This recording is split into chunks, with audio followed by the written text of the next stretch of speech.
Well, thanks for the invitation. Great to be here. I was here a long time ago. We're still struggling to understand when it was. It's 2012, 13, but it's a long time ago. So great to be back here. So let me explain a little bit what we are going to do today. So we started with a theoretical lecture, just to understand what we are going to see later on, and to have a clear idea what we are going to explain in the lab. So we divided the anatomy part in two. In the morning we will do like chest, upper limbs, and in the afternoon low back and inferior limbs. Okay, so it will be a great experience. We have a full body, so great possibility. We will take advantage of that. Of course, today, if it's not clear, the focus will be about fascia. So that means that we will lose a lot of other structure, in order to evaluate better this tissue. Okay, so I mean, you have to take a decision when you do a dissection, what you want to see, what you don't want to see. So we will break some nerves, we will take off maybe some muscle insertion, but at the end of the day, you will understand what is the role of fascia from biomechanical point of view, but also from proprioception point of view. Okay, so let's start with this lecture. We have an option to take the light off. What do you think? No. Too much? That's good. There is a lot of detail. So let's try to do that. Hope everybody stay awake during the day. Okay. So let me start from the beginning. Okay. So basically, what is fascia? What is fascia system? Okay. You see there. So we have like a couple of definitions. One is more anatomical, one is more general. Okay. So of course everybody know what is fascia. Sheets. Okay. This is type of aggregation of connective tissue. But then if you take a look in literature, you have superficial fascia, deep fascia, visceral fascia, meninges. Okay. Then you have ventizia. You have membrane. You have suspensor ligament. You have a capsule. You have all this kind of sheet of connective tissue that they have different names, but sometimes there is confusion because I'm talking about the retinacula, okay? That is clearly in continuity with the deep fascia, we will see. Sometimes a retinacula is called ligament, okay, from some author. So there's a lot of confusion. So we are trying to come up with this definition that they include a lot of different connective tissue that are still made of collagen fiber, that still connect different elements, but are not like ligament from bone to bone, are not tendon from muscle to bone, but they go from muscle to fascia, fascia to fascia, okay, and connect different structure. So this is a little bit tricky definition. We're still working, and honestly, this weekend there will be like the Fascial Research Congress in Montreal, and we will try to update this definition to make it more clear, more useful, in particular for students, who is approaching anatomy, okay, from the beginning, from scratch, okay. But anyway, let's try to have a classification. So we have superficial fascia that we will see today. There's one right below the skin, in the middle of the hypoderma, okay. Deep fascia, we have the aponeurotic and the epimysial fascia, okay? Morning. So, aponeurotic, it's very famous, fascia lata, crural fascia, so it's like a aponeurosis, like a really rigid, like a flat tendon. Epimysial will be different. Epimysial will see like something in the trunk, like a fascia of the pectoral major, fascia of the trapezius, that is slightly thinner, but it's strongly adherent to the underlying muscle, okay? Visceral fascia, we will not have time to talk about that today, but we have like investing insertion. Investings that go all around them to the organ, is adherent to the organ, like a capsule, something like that. Insertion that attach the organ to something else, okay, like a mesentery, for instance. And then we have a meningeal fascia, layer or sheet, but this is we'll not even talk today about that. So the focus today will be about this, that I believe for some of you will be new, because already talk about epimysial fascia, aponeurotic fascia will be like a key point. And in this section will be focused on that. This is like the beginning of our research. I believe is the one more important from biomechanics. Okay, so mechanics of our body is made by that. Okay, and I have to tell you that at the least 30% of muscle fiber merge into the muscle. So without have a clear idea about the fascial system, you at the least are losing 30% of your biomechanics, at the least. But the gluteus max, that is the biggest muscle you have in your body, it has 80% of muscle fiber to go in fascia lata, okay? So really, without knowing the fascia anatomy, you're losing a major piece of the biomechanics. And that means that it's really difficult to understand the function and dysfunction of your body, okay? It means like symptom, like a general symptom. All right, so let's start from the beginning. This section of a thigh, so you see like a kind of the skin right here. This is subcutis fat. This is the fascia lata. It is the muscle, right? This is an ultrasound. An ultrasound has what? The skin right here, the deep fascia right there, the quadriceps with the perimysium, endomysium. Let's say perimysium, mostly because endomysium you cannot really see. This kind of white layer right here in the middle of the fat, this is fat, is what we call superficial fascia, or in Latin tela subcutaneous, okay? Look, this section is hard to see this layer, but with ultrasound it's great, because ultrasound basically underlines this layer, because it reflects, because it's like fat and then another tissue, so the ultrasound is able to underline this structure. But this section, if you do a clear dissection, you will find out a layer right here. But if you don't do a clear dissection layer by layer, you don't see. So I'm sure that you will struggle with some surgeons. Say, look, you know, have you saw the superficial fascia? Say, look, I never saw in my life a superficial fascia. Because the aim of the surgeon is go as soon as possible to the deep fascia and down to what they have to do, okay? So to see the superficial fascia, as we'll try to see, you have to do layer by layer. Okay, that is the way to analyze the anatomy of fascia. This is a histological sample. You see the skin, you see the deep fascia, you see the superficial fascia. And this one is what we call skin septa. So it's a connective tissue that link the superficial fascia with the skin, more thicker and more vertical, versus the deep retinacular cutis or deep skin septa, depending if it's Latin or not. This is like a connective tissue to connect deep fascia with the superficial fascia. These are thinner, so right here is thinner and more oblique. These are thicker and more vertical, okay?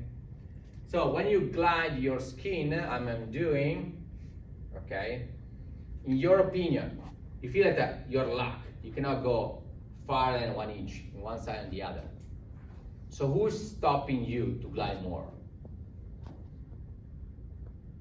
So you see, the skin doesn't go far. But if you assess your cat, you can pull up the skin for 3 inches before anything stops you. But the dog is the same. Because the anatomy of a mammalian is different. I mean, cat and dog from owl. Okay.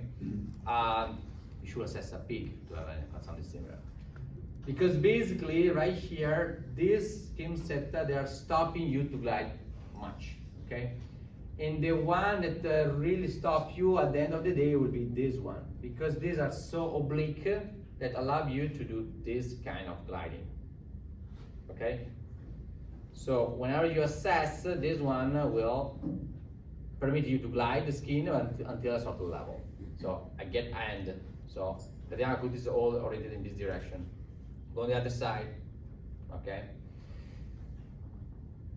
It gives you like a 3-dimension direction, okay? Because this retinacular right here, they can change the angle, okay? All this part will glide together, will be like a one element because they're thicker. It's right here that's the gliding, all right? So when you glide, basically the deep fascia doesn't move. All these compartments move, and right here is where the gliding will occur. In dog, cat, rats, whatever you have, All right, here the gliding will occur right there, okay? So looking for nomenclature, so this is called skin, superficial fascia, deep fascia, superficial layer of hypoderma, deep layer of hypoderma, vertical schemata, oblique schemata. If you have a normal weight subject, person, this can be almost zero. This will be like a couple millimeter, okay? So let's say here, this you have like a couple millimeter of this, 1.5 millimeters of that, and zero right here. If you pull up in the thigh, you start to have like a half inch or more, 1 inch. Then you start to have like a half inch, a quarter of inch right here, okay? And you know, like still like a few millimeters right there. So the variation can be high. If you, as you get obese, more fat you start to have here, and then you start to have definitely more fat also between superficial and deep fascia, okay? But that leads to an increase also of the thickness of the superficial fascia. It can get to 50% thicker because it have to hold all the fat, okay? As thicker become this honeycomb of connective tissue, as stiffer can become, and then you can have also cellulitis or painful cellulitis. But again, there is a lot of variable, even your type of connective tissue, because you can have a painful cellulitis in a skinny person, because the connective tissue, the combination of connective tissue is through stiffness. As you have like a subject with the early adult syndrome that are hypermobile. So if they become even fat, the fat is still soft, okay? Because the consistency of the fat is mostly made by the schemata. It's that change the consistency of the fat. A male, you will see, will have like a more stiff fat because the honeycomb is different from a female schemata. So let's see a real superficial fascia. This is what is the superficial fascia in the stomach area. So basically we are looking the body from here, okay? Right here we have the linea alba, this is the ilia crest, okay? This is superficial layer of hypoderma, superficial fascia, deep layer hypoderma, and this is the abdominal wall, this is oblique sternum, okay? We'll probably be able to see a little bit the superficial fascia.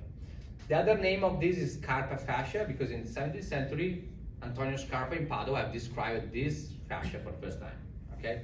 But this is a mess, because if you take a look in all the atlas, they will tell you there is the fascia of Scarpa, fascia of Camper, fascia of Collins, and so you get crazy to understand all these names. And lucky for you, at the end of the day, if you take a look, for instance, a CT scan, you see that the Scarpa fascia in reality go all around, and you have at this level, at the umbilicus level, but even below, above. So there is a continuity. Or in other words, superficial fascia is present all over the body with some specialization, okay? You see, in the back is thicker. See right here how thicker it is? In this area, it fused with this supraspinal ligament. In the front, I mean, it's slightly thinner, but you can clearly recognize in most of the part of the body, right? So this is the back. So this is the border of the trapezius. This is the neck, low back area. So we have removed the superficial layer hypoderma. This is a white pearl color is the superficial fascia. Of course, we have still like a lobe of fat because it takes time to make a dissection. So this takes like 3-4 hours to make a dissection like this. If we want, we can cut right here and lift all this membrane up to the supraspinal ligament, because at the level of the supraspinal ligament there is a fusion. In fact, you will see also in people, overweight, you still see the supraspinal ligament or spinal process because there is a fusion, adhesion, skin down to the supraspinal ligament. So everything here kind of get fused, depending how much fat you have, okay? Otherwise then you start to have fat all over there and you don't see anymore the spinal process. MRI is the same, T1, T2. So T1, you see this black line, superficial fascia. Okay, this black line is a superficial fascia as well. But look, this is the deep fascia, this is the thoracolumbar fascia. So what I would like to tell you, that if you have a patient coming to your office with the first event of acute lower back pain, you do an MRI, you probably do not see the deep fascia because the muscle right here will be still trophic without fat infiltration. So it will be black. So this is black, the muscle is black, so you will not recognize the thoracolumbar fascia. But you will recognize the superficial one because the superficial is in the middle of the fat, superficial layer epidermal, deep layer epidermal. So if you see one layer right here in the back, that is a superficial fascia. If you see two layers, the second one is deep fascia. Remember, there is like a publication of Ellen Langevin that say that people with chronic lower back pain, the thickness of the thoracolumbar fascia is 25% greater than normal subject. So evaluate the thickness of this one can be important to make diagnosis of myofascial lower back pain. Okay. As you get chronic, you have a much more fat infiltration, and now you can see very well the thoracolumbar fascia. You see, because there's fat below. Okay, superficial fascia is right here. Okay, the deep fascia is this one with fat right below, so you can clearly recognize the structure. Even this one, you see the thoracolumbar fascia, and what is beautiful right here, thoracolumbar fascia merge with the fascia of the gluteus maximus. Are you surprised? Hopeful no, because it's well known since a while that the fascia lata continues with the gluteus max fascia, and the gluteus max go with the thoracolumbar fascia across the middle line. Okay, and this will be the basic anatomy to explain the majority of the sciatic type pain. Okay, because the radiculopathy will start from the glutes below. But all the sciatic pain that will start from the low back, of course, are not radiculopathy, but will be clearly explained by myofascial pain. Rigidity of all the thoracolumbar fascia, gluteus max, and fascia lata. Right? And it will be a good way to explain to your patient what they have. Okay? It's not radiculopathy, it's just myofascial pain. Very severe, very intense, very painful, but better prognosis. And here you see the superficial fascia, basically, thicker in this case. All right, let's try to go from the top to the bottom about superficial fascia, and then we will see the deep fascia. Okay. So this is the neck. This is the clavicle. So right here they try to find out the subclavicle vein. But we remove the superficial fascia. You see right here is red. How can be a red connective tissue? What is this structure right here? Is it a vessel? What could be?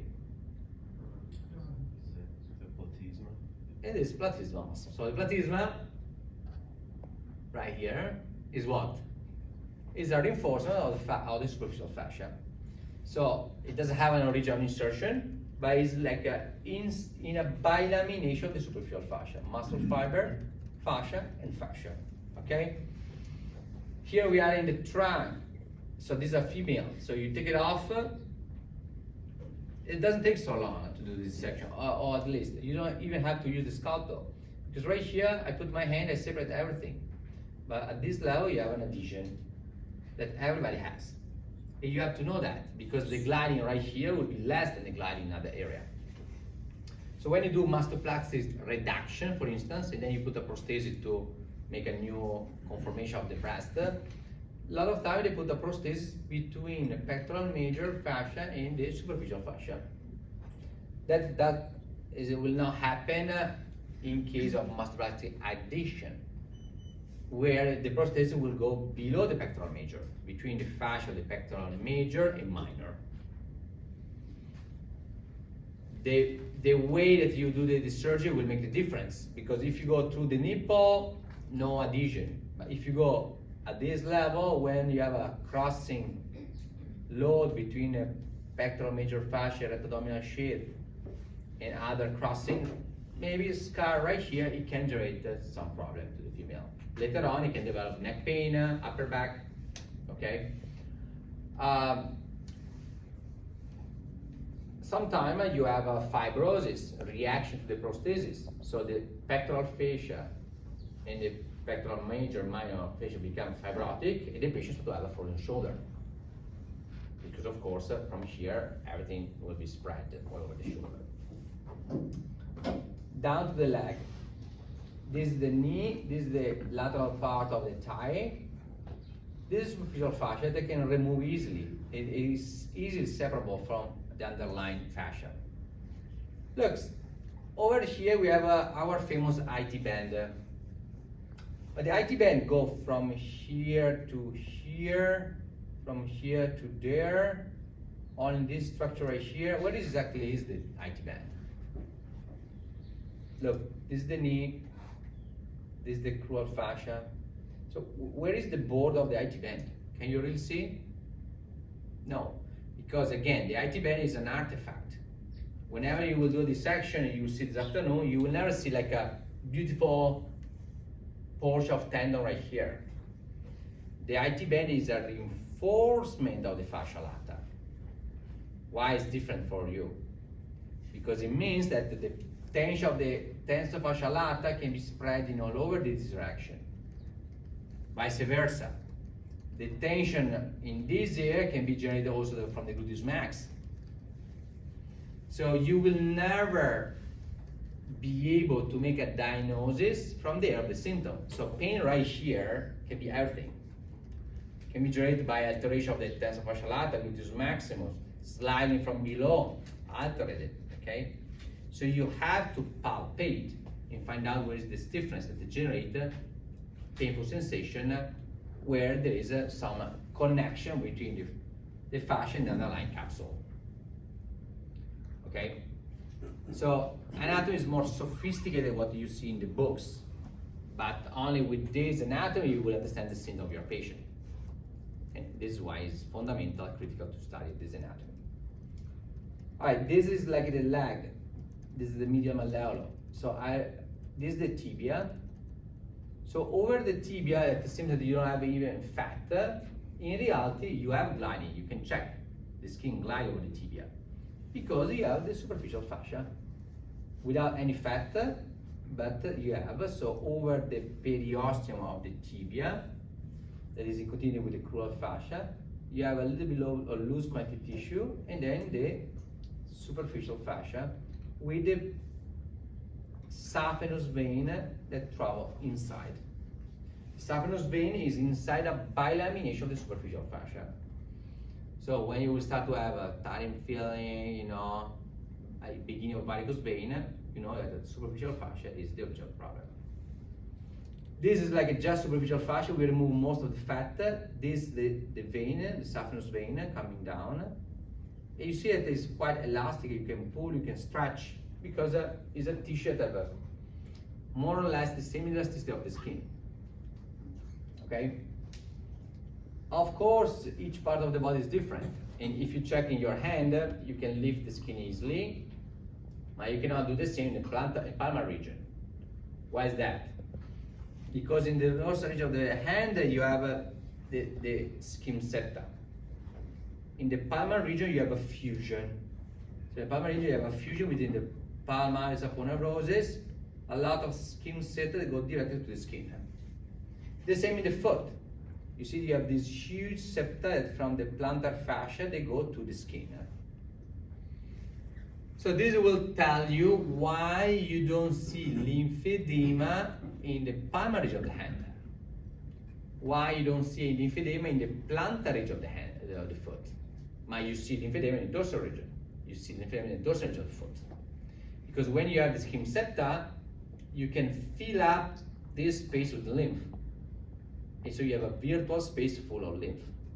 And when you have lymphedema, can you glide the skin? No. Can you lift the skin? No, because the retinacula is vertical. It doesn't allow you any adaptability.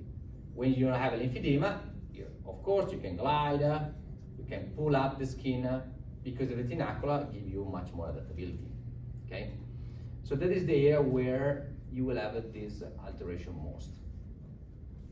So this could be like a good summary about what we are going to see. Skin with epidermis, derma, superficial layer epiderma with vertical skin septum, superficial fascia, deep layer hypoderma with the oblique retinacular cutis, deep fascia. Sometime we'll see in which case we have the epimysium or the epimysial fascia, and then the muscle with the perimysium and endomysium. So this could be a good summary, but remember that each part of the body is different. For instance, in your face, you have the mimic muscle. A mimic muscle are inside a bilamination of the superficial fascia. So that means that if this is the skull, transversal section, so this is mimic muscle, and this is the superficial fascia. So the superficial fascia you see right here include the mimic muscle. So we published this article a long time ago and help a lot the plastic surgeon, because when you do lifting, what you do? You get in from here with vials, you hook what? The superficial fascia, you pull to set up the face. But when you pull, in relation where you put the hook, you generate a line of force that will affect the contraction of this muscle. So if you hook right here, this muscle will contract. But if you hook right here, this muscle will not contract anymore. So the publication explains where you should hook the superficial fascia. Otherwise, you affect the expression of the face. But at the same time, if you do like a suture, have you ever saw like the intradermal suture for aesthetic purpose? They get in with a needle and they try to hook what? They don't know, most of the surgeons, but they have to try to hook the superficial fascia. Because if you have a cut right here, if you miss the superficial fascia, after a few months, the scar will open up. It will be very anesthetic, because the two sides of the skin will open up and you will start to see like a, incomplete, part of skin. If they hook the superficial fascia, the two sides of the skin will stay attached much longer as the skin, the suture, the healing process will be much better. So you will not see the scar as if you don't pick up the superficial fascia. Because superficial fascia have the strength to hold on. The fat doesn't. Okay? So understand at which level you have the superficial fascia, it means how deep you have to go with the needle to pick up that. Because if you miss, the scar will open up. So, superficial fascia is made of a collagen fiber, as you see right here. Collagen type 1, type 3, something that you already know. Full of elastin fiber. So this black line right here is elastin fiber. So it's extremely elastic. I'm talking about 25% of the content of the superficial fascia is elastin fiber. So whenever you are stretching the skin, you're stretching the superficial fascia. So working the skin, as a lot of manotherapists, is already giving like a result to the superficial fascia, because the skin septum will transmit the force, and so you will stress the superficial fascia as well. If you look with a microscope, the superficial fascia will be multiple layer. So you will see that there's collagen fiber that resist a different load transmission force. Deep fascia is, without microscope, you will see the collagen fiber. You will see in the lab later on. What is important? The superficial fascia is really well innervated nerve. So after the skin, the most innervated tissue is the superficial fascia, with a lot of autonomic nerve. So it can be a pain generator, but it will be very important for autonomic regulation. Then we have a deep fascia and muscle, and later on we have a ligament and tendon. So ligament and tendon by itself are very poorly innervated.